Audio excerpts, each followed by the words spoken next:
Hi, I'm going to discuss a very fascinating and interesting Kabbalistic technique that anyone can use. It is a technique that is written and described in detail in the book The Kabala of Numbers by Sefrael, which is actually the pen name for a man born in 1864 by the name of Walter Gorn Old. And this book, the Kabala of Numbers, in chapters 11 and 12, is about the Kabbalistic keys used to decode thought.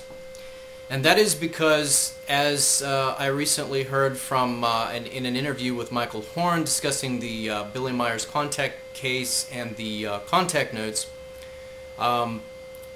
they had said that the true Kabbalah is numbers. And that was a very interesting thing for me to hear, because long before I had heard of that case, or that interview in fact, I had been studying and working with Kabbalah. So this is a very good example. It's a very simple, short technique that anybody can use. I'll go into the full technique in just a moment. That book on Kabbalah, as well as a number of others and excerpts from excellent older texts on Kabbalah, I have available on my Kabbalah CD, which I distribute through my Omsh Books and Services bookstore on eBay, as well as also through my website omsh.net. Now, this works because all thought has geometry. A lot of websites and videos and teachers now are speaking about sacred geometry. Well, I'm going to make this very simple. I'm actually not even going to get into all that. In fact, I use planetary geometry in terms of Magi astrology once to predict very accurately, down to the day, a major event regarding Israel. And that particular thing I won't go into right now. But in any case, planetary geometry is another subject altogether. Right now we're talking about the geometry of thought. All thought has geometry. And based on this, kind of echoes about the concept of the I Ching and the I Ching divination. But back to the Kabbalah of Numbers. Because all thought has geometry, thus thoughts can be decoded into Kabbalistic keys. In fact, if one studies the book, they'll find that Sefrael actually got this technique from a Swami in India. Regardless, true Kabbalah is about numbers, and this book, The Kabbalah of Numbers, chapters 11 and 12, gives the precise technique that I'm about ready to share with you. Let us consider a practical use of this first. Let's say we've lost something. I'll give you a real-life example. This summer, I was with a friend and went out to where my father's place is, and got out and went to go get something. We were selling some things at that time, and I lost the keys.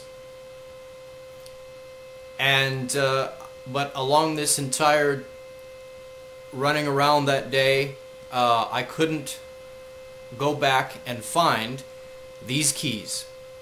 Quite literally, true situation. I looked for several hours, I think about 3 hours. I went to my friend's vehicle that we had rode into the place where I'd lost the keys, and wasn't sure I'd lost them there at that time. I had looked through that. I went to his house to look through that. I went and back to all over my house. I went to a couple other places where I'd stopped.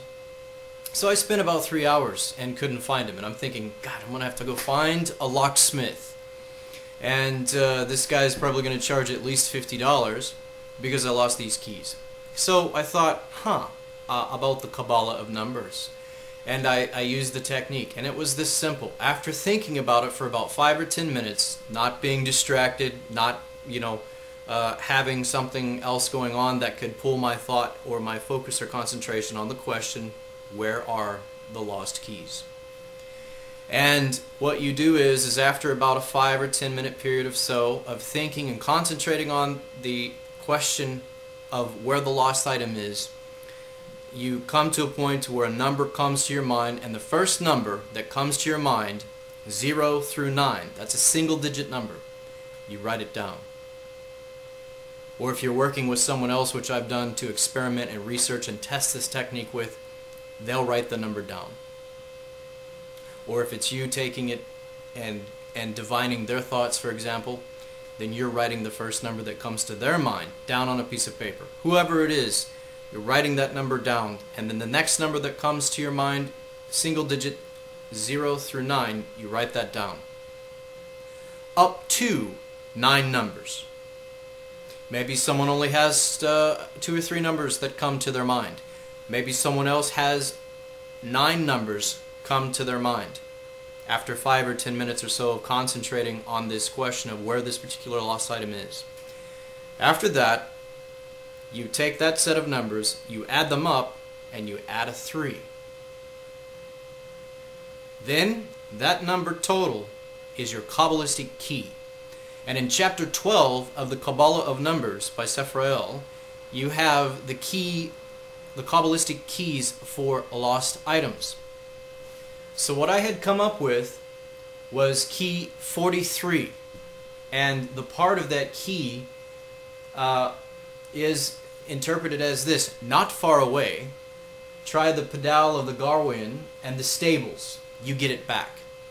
Now I had done this, and about within the hour or so, my father had called and said, guess what, I've got good news. I said, what's that? I found the keys. I said, you're kidding, where did you find them? And he found them literally about 20 or 30 feet in front of an old barn. And literally that has stables. So that